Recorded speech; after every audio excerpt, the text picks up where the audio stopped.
today's video is going to be everything you need to know about a C-section, what to expect before you have your little one, and I hope you guys enjoy this video. Now, it's really hot here, so I have all the fans on, the AC on. If you hear a lot of background noise, I really do apologize. I'm going to try to speak as loud as possible. And then the way that I'm dressed, yeah, it's so hot down here, so I couldn't even try to look appealing in this video. So anyways, let's get into everything you need to know about a C-section. Now, for one, a lot of the times you don't even know you're gonna have a C-section. It usually kind of just sort of happens when you're in labor, and the only time you ever really know you're gonna have a C-section is if, you know, it's already prepared in advance. And so if you have nothing to I said if you have nothing. If you don't know what to expect, this is the video for you. Alright, so first things first.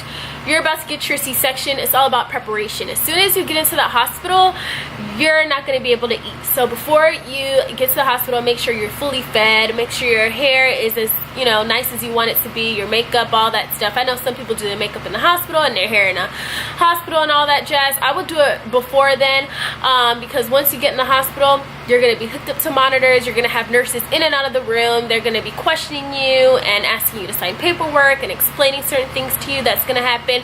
And so it's just better to kind of get stuff done and out of the way beforehand. As soon as you get in that hospital, you know, things are kind of like out of your control.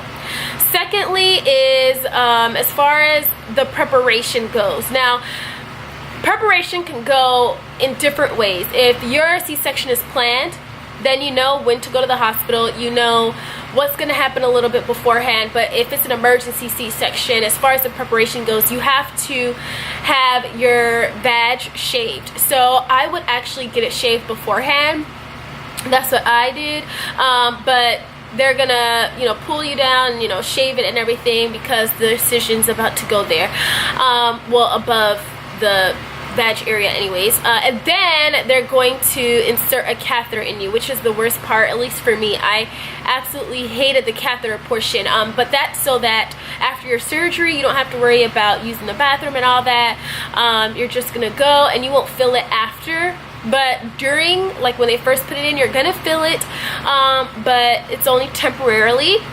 They're going to ask a lot of questions and explain what's going to happen to you, like epidural. You have to have an epidural before you have your C-section. Now, with me, because my second C-section was such an emergency, I actually had anesthesia, but that's kind of like a rarity. For the most part, you're going to have an epidural. And then when you're laying down in the bed, it kind of depends on what hospital you're at. Sometimes hospitals allow you to film. Sometimes they allow you to take pictures. Sometimes they don't want anything at all. For us, we were able to take pictures. We were not able to film. And then also, you're going to be, after the epidural, they put the oxygen mask on you, and either you're going to be really, really high on medication to where you're not even really paying attention to what's going on, and I'm telling you, it goes like this because you hear the baby cry and you're like, what happened, you know? Or you're going to be aware of everything going on, and it's going to be a beautiful experience. For me, I was so out of it, I didn't know what was going on. I'm like, what?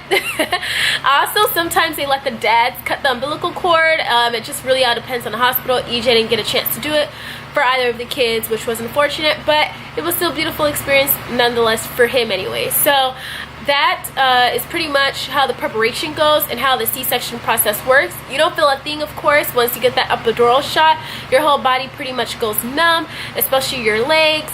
And then afterwards, you go into this room, kind of a recovery room, before you get to your actual room.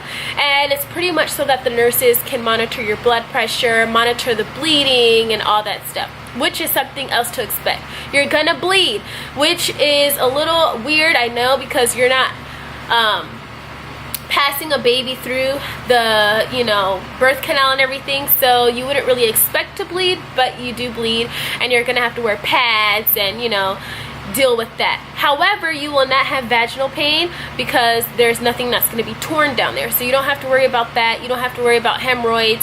I know when you vaginally have a baby, they tell you to think of like postpartum bags and things like that, warm water and all that.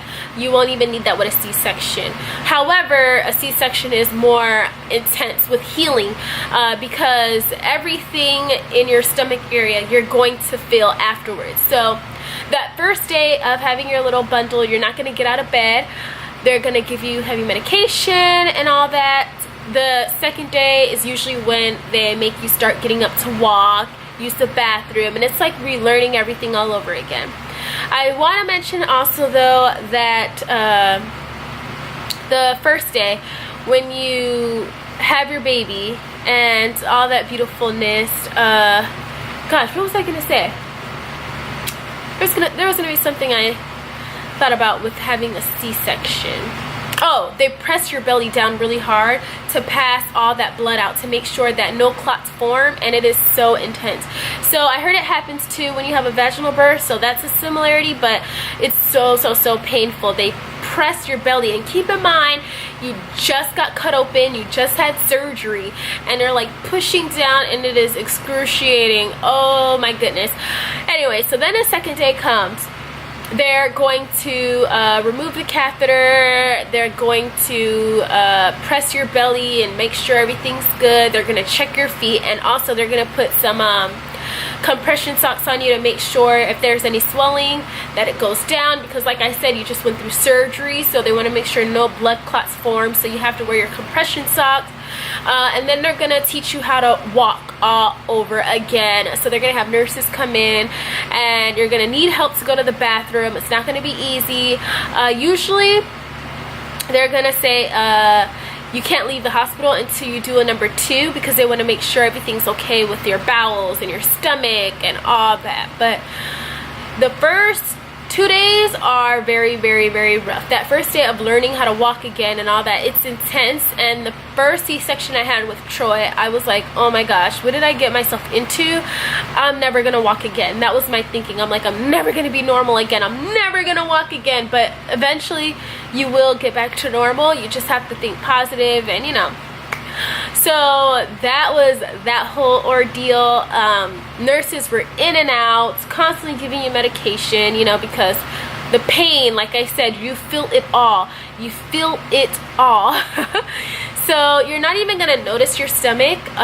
You're still gonna have a pudge, of course, but you're not gonna see your incision for a good little minute, I believe. I don't know. After I had my C-section, I was kind of scared to see my incision, but when you get yours, there's ways that you can get it done. You can either have staples, or you can have the glue from the inside. I think that's what it's called, but I had staples, so I ended up having to get it removed a couple days after, which I hated, especially because one of my staples got caught in my clothing with Aria, and it ripped out, and it was like this big thing. And I prefer to get like the little stitches to where it like seeps in your skin or something like that. But anyways, that's pretty much what to expect with you know, a C-section. Like I said, if you're having a planned C-section, it's a little bit smoother and more like just an easy road, I would say. A smoother process. You go into the hospital, they tell you you can't eat, they hook you up to monitors, then they let you get an ultrasound, and then they give you the epidural and put the catheter inside of you, remove your baby, and then that's that. When it's an emergency C-section, at least for me, it was such an emergency to the point where I didn't even get the epidural. I had to immediately go to sleep, put me on anesthesia, and they threw liquid on top of my stomach, and they did what they had to do. Okay, so I don't even remember it. I don't remember having her. I don't know what happened after that, but that was like the real emergency. Usually with C-sections, you're in the hospital a little longer than a vaginal birth, just because it's a surgery again, so it's like they want to make sure you're extra okay. If you don't want to have any more kids and you want to have your tubes tied, I will highly recommend getting your tubes tied if you're already gonna have a C-section, just because it's like you're already cut open, you know. so that's kind of like a bonus, and you won't even be able to tell that you got your tubes tied because you're in so much pain already, so you won't even notice any like extra pain, if that makes sense. So all in all, it took me about a month for both of the C-sections to fully heal. Like I said, the first couple days are going to be rough as far as walking, and then it gets easier. But lifting, you cannot do any lifting because your incision could easily lift open, and you may still have some back pain from the epidural. I had back pain from that epidural for months after.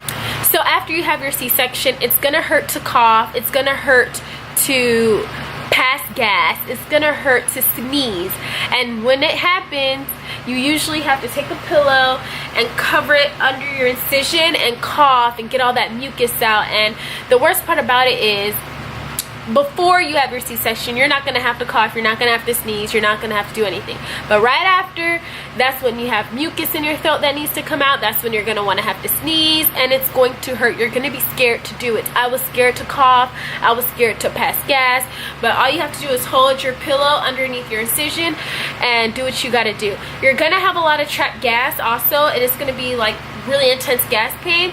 You just kind of have to like massage your belly and, you know, let it pass through. So that's usually what to expect with a C-section. Like I said, it takes like a month to like fully heal, but after a few days you should be back to normal as far as walking and doing what you have to do. So I hope this video explained a lot about having a C-section. I would not recommend it if you have a choice to do vaginal or C-section. I would do vaginal. I feel like healing is a little easier probably, and I just wouldn't recommend a C-section. And then also with the C-section, you have extra skin too, which is hard to lose. You know, I feel like with vaginal birth, your body, it's a little easier to snap back.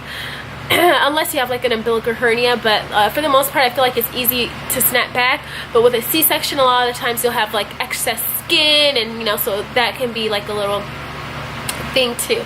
But if you've had one, let me know, and I'd love to hear your, you know, thoughts. Until next time, I'll catch you in my next video. Let me know what you want to see next. Bye guys.